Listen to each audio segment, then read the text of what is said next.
À la question y a-t-il dans la viande plus, autant ou moins de protéines que dans les légumineuses et les légumes secs, la majorité répond qu'il y a plus de protéines dans la viande.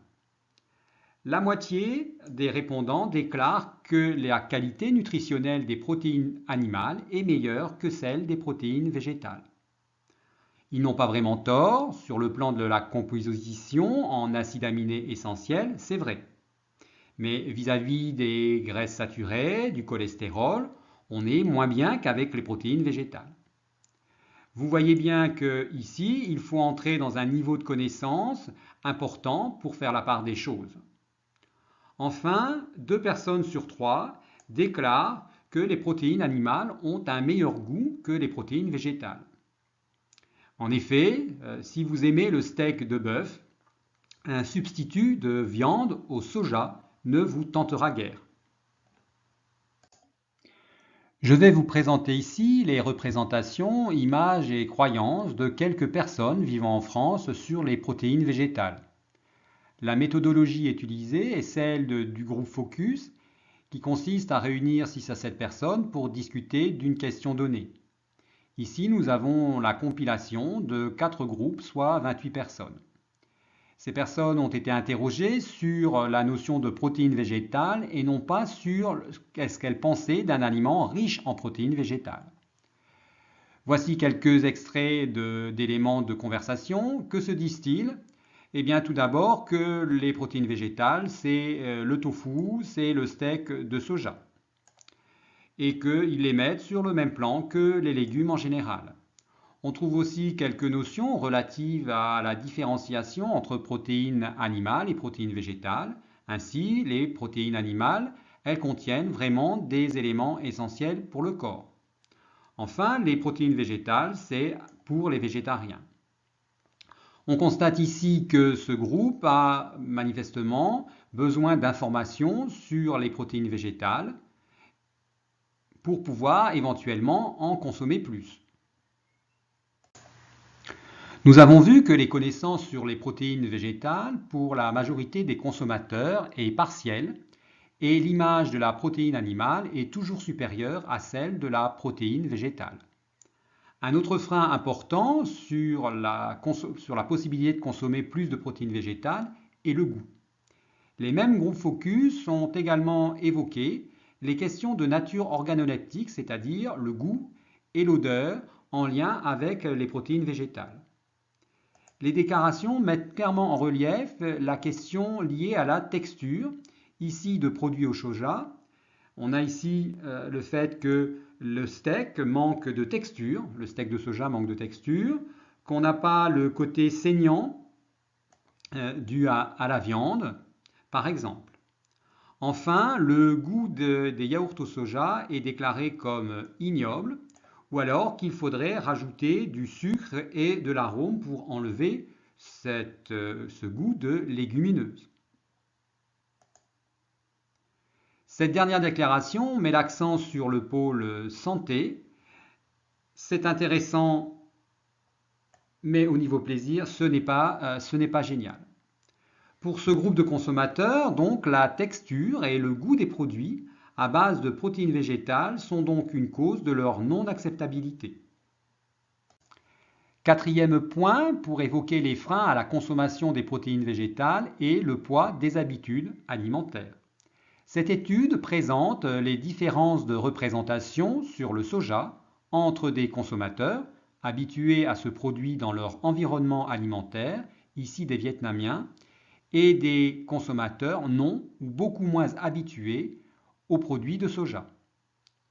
On trouve des thèmes communs pour les consommateurs français et les consommateurs vietnamiens, à savoir que le soja est associé à un aliment sain, produit également qui permet une diversification dans l'alimentation.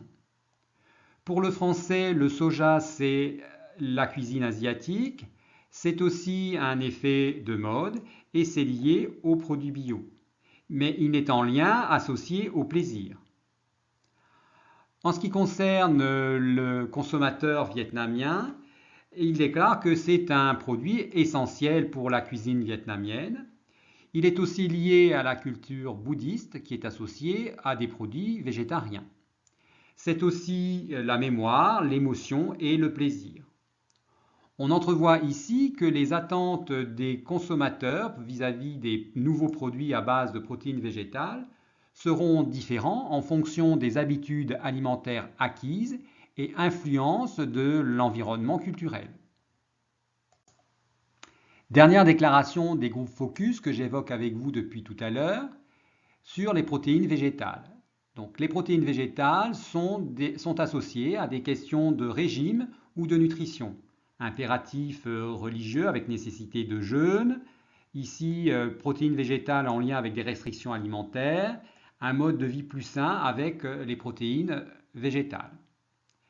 Une autre information concernant donc les habitudes et les usages, c'est en contradiction avec les traditions ou les habitudes de la famille de les consommer toute l'année. Il faut bien sûr ici entendre que d'habitude, c'est plutôt une portion de protéines animales qui est dans l'assiette. Et oui, la plupart d'entre nous, par transmission familiale, s'est entendu dire « mange ta viande, c'est bon pour ta croissance ». Certainement beaucoup plus rarement « mange tes lentilles », qui par ailleurs dans les recettes traditionnelles françaises sont souvent aussi associées à de la viande, comme le fameux petit salé aux lentilles. De ces différentes études, on peut essayer de définir deux attitudes pour le consommateur que nous sommes, l'une n'étant pas exclusive de l'autre. La première attitude est la pré-transition nutritionnelle. Je choisis de réduire ma consommation de produits d'origine animale sans chercher de substitut pour ces produits et ainsi d'augmenter ma consommation de légumineuses et de céréales en associant les protéines végétales entre elles selon leur complémentarité. Je ne suis pas végétarien, mais je mange moins de viande. Je serai le flexitarien défini dans la presse depuis quelque temps. L'autre attitude est l'attitude dite substitutive. Je vais rechercher des substituts aux aliments d'origine animale dont on va avoir diminué la consommation. Donc chercher des charcuteries au tofu, des yaourts aux protéines végétales ou des produits dont la quantité de protéines animales sera réduite parce que l'on aura intégré des protéines végétales à l'intérieur. Je veux garder mon habitude de consommer par exemple un produit de type yaourt mais sans le lait de vache. Je veux ma portion façon steak dans mon assiette mais sans la viande de bœuf. Les deux attitudes que je viens de définir précédemment sont liées bien sûr à trois tendances sur notre futur comportement de consommateur face à nos choix alimentaires. C'est ce que révèle l'enquête du groupe d'études et de promotion des protéines végétales. Il apparaît trois tendances. La première est liée à l'augmentation des connaissances ou le besoin de mieux s'informer. C'est ce qu'on appelle la nutritionnalisation. Les différents scandales sanitaires en agroalimentaire, la présence de phytosanitaires, les OGM, les régimes dits anti-stress, anti-cancer font que chacun regarde avec plus d'attention les produits. Pour 95% des répondants, il faut que cela soit bon pour la santé. Dans la même ligne, la presse féminine qui traite régulièrement de questions de nutrition, la mise en avant du régime méditerranéen riche en légumes, amène une végétarianisation. Vous avez vu dans les études précédentes que la consommatrice jeune et urbaine est plus sensible à cette tendance. Enfin, il y a le recours au bio, aux produits sans intrants de la chimie pour faire pousser les plantes, qui apparaît comme la solution pour répondre à diverses inquiétudes, comme la présence de pesticides ou les OGM par exemple. Le bio aussi apparaît comme étant à 86% des répondants comme bon pour l'environnement. Alors sommes-nous prêts au changement, du moins en termes de déclaration, devant un sondeur? Eh bien pour des raisons nutritionnelles, par exemple pour réduire le taux de graisse dans un produit ou pour en améliorer le goût et la texture, nous sommes prêts à l'introduction de protéines végétales dans les plats préparés, par exemple, à plus de 66%, dans les produits laitiers à 54% et dans les produits à base de viande à hauteur de 50%. Donc dans ces réponses, on voit que à chaque fois, pour plus de 50% du panel, on est prêt à une attitude plutôt dite substitutive. C'est aussi un peu la tournure de la question qui oriente un peu cette tendance. Les avis les plus positifs se retrouvent chez les personnes qui suivent déjà des régimes, donc en relation avec la tendance de nutritionnalisation, ou qui achètent des produits biologiques, ou déjà des produits au soja. On retrouve aussi la catégorie des jeunes qu'on a évoquée depuis le début dans toutes les enquêtes. Si on décrit un peu plus le choix dans la substitution, on peut se demander quel type de protéines végétales les consommateurs sont-ils prêts à adopter. Dans le cadre d'une alimentation visant à diminuer la consommation de viande, ici on propose des collations protéiques de nature différente. 55% du panel répond qu'il est prêt à un mélange de viande et de substituts de viande à base de protéines végétales. Vient ensuite à 30% le fait de consommer une collation à base de lentilles et de haricots. À l'opposé, algues et insectes ne sont pas plébiscités parce que trop éloignés de nos habitudes de consommation pour nous nord-occidentaux. On voit bien que les consommateurs peuvent être prêts au changement, mais qu'ils ne sont pas prêts à adopter tout type de protéines substitutives. Pour finir, nous allons voir que l'offre produit actuelle permet déjà de répondre aux trois tendances que sont la nutritionnalisation, la végétarianisation et la présence du bio. Mais il faut aussi changer nos habitudes d'achat, soit fréquenter les rayons diététiques et bio de votre supermarché habituel, soit changer de lieu d'achat. Je crois déjà ressentir chez vous un effet « Ah oui, le changement commence déjà par là ». Un consommateur attentif à la nutrition peut donc déjà être tenté par des propositions sans gluten et sans OGM parmi un bon nombre de produits déjà manufacturés. Sur les questions de nutrition, la communication gouvernementale est aussi importante pour définir le message nutritionnel.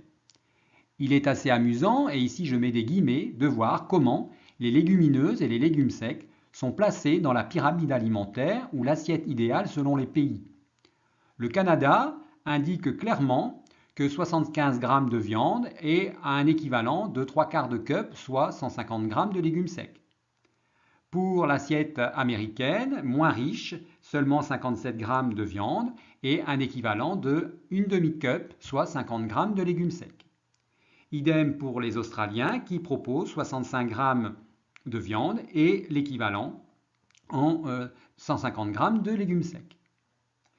Dans l'assiette britannique, les beans and pulses, soit les haricots et les légumineuses, font partie de la partie de l'assiette où sont les protéines.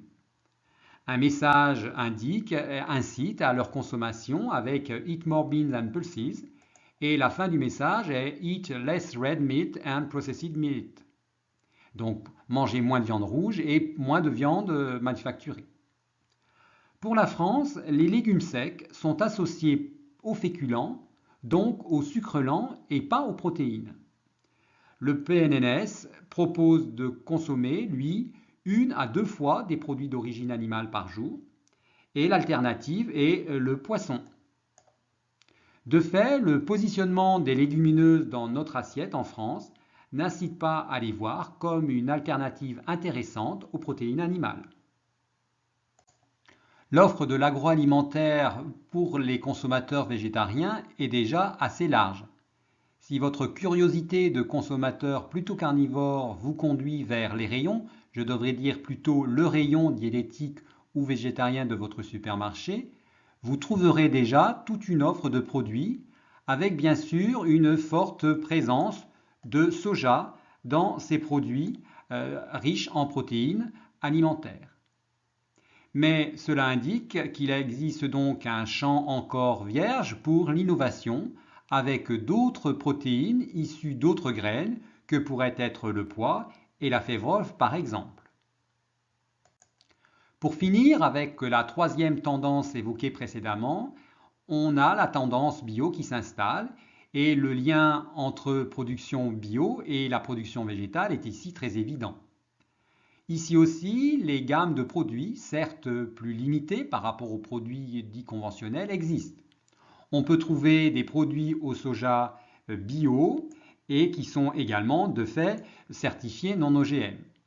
Mais on peut également avoir du non bio, mais toujours sans OGM. La France est ainsi bien placée sur cette production de soja français sans OGM. Pour conclure sur la position du consommateur vis-à-vis des protéines végétales, on va pouvoir énumérer plusieurs éléments. Mais je le redis, quand vous consommez du pain, vous ingérez aussi des protéines végétales. Mais vous pensez surtout à ce moment-là, vous mangez des glucides et pas des protéines. Alors, il y aura le plus grand rejet sur les produits à base de protéines végétales si le consommateur trouve que ces produits ont l'air artificiels, s'ils ne correspondent pas à une catégorie d'aliments connus, avec l'effet de substitution. S'ils ne sont pas appréciés du point de vue sensoriel, vous avez vu que le goût est très important. Enfin, si leur adoption est considérée comme trop contraignante. Pour conclure, nous allons voir que les possibilités de faire évoluer les comportements sont plus importantes chez certains groupes de personnes. Il s'agit en premier des femmes, des jeunes, mais aussi des personnes déjà engagées dans la réduction de la consommation de protéines animales, ainsi que toutes les personnes qui sont sensibles aux messages écologiques et nutritionnels. Pour d'autres groupes, le changement d'habitude ne va pas aller de soi. Ce groupe a besoin de plus d'informations nutritionnelles. Ils ont besoin de comprendre l'intérêt de l'utilisation de ces protéines végétales dans leur alimentation. Et il faudra aussi faire attention au type de message, car si ce message n'est pas adapté, il provoquera un rejet du produit. Nous avons donc vu ensemble comment le consommateur pouvait se situer vis-à-vis des protéines végétales, et sur cette base, nous voyons que peuvent se dessiner des champs d'innovation vis-à-vis de l'utilisation d'autres ressources végétales que le soja.